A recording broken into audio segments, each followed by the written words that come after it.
আসসালামু আলাইকুম। তোমরা কয়েকদিন ধরে অনেক স্টুডেন্ট আমাদেরকে নক দিচ্ছিল যে ভাইয়া যদি টপিকস দিতেন, বিভিন্ন ইউনিভার্সিটির কথা বলছো, তো আমাদের রেগুলার ভিডিও তুমি যদি ফলো করে থাকো তাহলে তুমি আমাদের এই টপিকস গুলো পেয়ে যাবা। তো আজকে আমরা চট্টগ্রাম বিশ্ববিদ্যালয়ের ডি ইউনিটের কথা বলবো। চট্টগ্রাম বিশ্ববিদ্যালয়ের মেইন যে ইউনিটটা আমি মনে করি সেটা হলো ডি ইউনিট, কারণ এখানেই তোমার ল রয়েছে, economics, IR, public art, sociology, political science, সব টপ লেভেলের সাবজেক্ট কিন্তু কোথায় রয়েছে?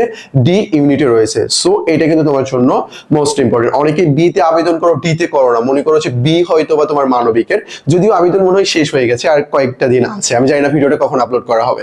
আচ্ছা, যাই হোক, তো আজকে আমরা চট্টগ্রাম বিশ্ববিদ্যালয়ের ডি ইউনিট নিয়ে আলোচনা করব। চট্টগ্রাম বিশ্ববিদ্যালয়ের ডি ইউনিটে কোন কোন টপিকস পড়া উচিত, কিভাবে পড়াশোনা করা উচিত, এটা নিয়ে আমি একটু কথা বলতে চাই। যেহেতু এখানে মেইন মেইন তোমার সাবজেক্ট রয়েছে, এখানে তোমার জিকে আছে, আইকিউ আছে, বাংলা ইংরেজি তো আছে এর সাথে। তুমি চাইলে এখানে জিকের বদলে তুমি যদি ইকোনমিক্স পড়ে থাকো তাহলে ইকোনমিক্স দাগাতে পারো, অথবা হায়ার ম্যাথ দাগাতে পারো, তোমার ইচ্ছা এটা। আচ্ছা, যাই হোক, আমরা একটু আলোচনা করি। তো এখানে দেখো, বাংলা প্রথম পত্র, আমি যদি বলি চট্টগ্রাম বিশ্ববিদ্যালয়ে বাংলাকে যদি আমরা ভাগ করি তাহলে দুইটা ভাগ, বাংলা প্রথম পত্র, দ্বিতীয় পত্র। বাংলা প্রথম পত্রকে বেশি প্রায়োরিটি দেওয়া হয়, বুঝতে পারছো? যদি প্যাটার্ন পরিবর্তন না হয় তাহলে দেখো বাংলা প্রথম পত্রকে এখানে বেশি প্রায়োরিটি দ্বারা দিয়ে রাখছে। বাট আমরা কি শুধু বাংলা প্রথম পত্র পড়বো না, আমরা দুইটাই পড়বো, আমাদেরকে দুইটাই পড়তে হবে। এখানে কিছু টপিকস দেওয়া আছে। দেখো, ঢাকা ইউনিভার্সিটি কোশ্চেনে যদি আমি একটু কথা বলি, ঢাকা ইউনিভার্সিটি বাংলা একটা কোশ্চেন আসছিল যে নিচের কোন শব্দটি এই কবিতায় ব্যবহার করা হয় না।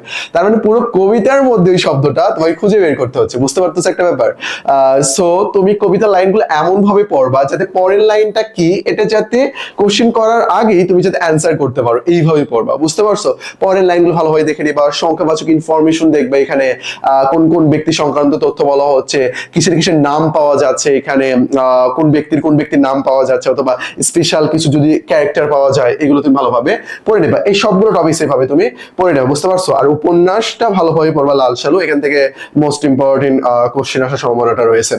ওকে, এখানে দেওয়া আছে দেখো, দ্বিতীয় পত্রের মধ্যে সমাস, সন্ধি, নত্যসত্ত্ব, কারক, উপসর্গ, ধ্বনিতত্ত্ব, প্রকৃতি প্রত্যয়, শব্দতত্ত্ব, ক্রিয়াকাল।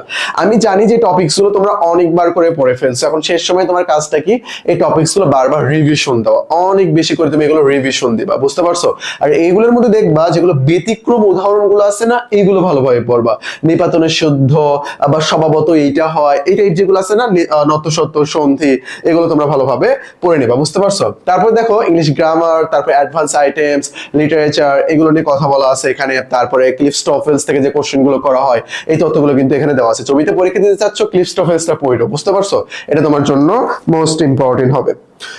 স্ক্রিনশট দিয়ে নিছো তাই না? স্ক্রিনশট দিয়ে নাও। তারপরে তোমার প্রিপারেশন যদি স্ট্রং হয়ে থাকে, এটা তুমি যদি যাচাই করতে চাও, আমাদের এক্সাম ব্যাচে জয়েন হয়ে যেতে পারো, বা অগোছালো প্রিপারেশন থাকলে সিউ ক্র্যাশ কোর্সে জয়েন হয়ে যেতে পারো। তারপরে ইংলিশ ক্র্যাশ কোর্স রয়েছে, এখানে তুমি জয়েন হয়ে যেতে পারো ইংলিশ প্রিপারেশনটাকে স্ট্রং করার জন্য।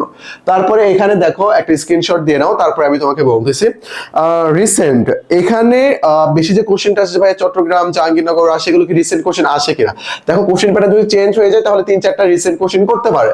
আর কোশ্চেন করতে করতে এমন হয়ে গেছে, অনেকগুলো পরীক্ষা হয়ে গেছে, কোথা থেকে কোশ্চেন করবে কোশ্চেন মনে হয় খুঁজে পাচ্ছে না, এই জন্য রিসেন্ট থেকে কিন্তু বেশিরভাগ কোশ্চেন করা হচ্ছে ইদানিং, আমরা দেখতে পাচ্ছি। ঢাবিতে কিন্তু হিউজ পরিমাণ কোশ্চেন রিসেন্ট থেকেই করা হয়েছে। তো আমি তোমাদেরকে যেটা বলবো যে রিসেন্ট টপিকস গুলো ভালোভাবে পড়ে নিবা। তোমার যে জুলাই রেভলিউশন রয়েছে, এটা ভালোভাবে দেখবা। তারপর প্যালেস্টাইন ইস্যুটা ভালোভাবে দেখবা। জুলাই রেভলিউশন থেকে মনে হয় 2টা গুরুত্ব কোশ্চেন করা হয়েছে। এই ইস্যু যেগুলো বর্তমানে চলমান আছে, ইস্যুগুলো ভালোভাবে দেখে নিবা, বুঝতে পারছো? তার বাদে বাকি যেগুলো রয়েছে এগুলো সব এখানে দেওয়া আছে, স্ক্রিনশট দিয়ে পড়ে নেবা। আইকিউ সাজেশনের কথা যদি আমি বলি, স্ক্রিনশট দিয়ে নাও, তারপরে আমি বলতেছি। এখানে কি কি দেখবা? অ্যানালজি দেখবা, বেসিক ম্যাথ দেখবা, এগুলো তোমার জন্য গুরুত্বপূর্ণ। বেসিক ম্যাথের মধ্যে পিতা পুত্রের যে বয়সের যে ব্যাপারটা, এই ম্যাথ রয়েছে। তারপরে এতজন ব্যক্তি এই কাজ এতদিনে করলে কতজন ব্যক্তি ওই কাজ এতদিনে করতে পারবে, এই টাইপ যে ম্যাথ গুলো রয়েছে। তারপরে ধারার ম্যাথ, এততম সংখ্যা কত হবে, এই টাইপ যে ম্যাথ গুলো রয়েছে। তারপরে তোমার গুণিতকের যে ম্যাথ গুলো আছে, এগুলো তুমি ভালোভাবে দেখবা। উৎপাদকের যে ম্যাথ গুলো রয়েছে, এগুলো তোমার জন্য মোস্ট ইম্পর্টেন্ট।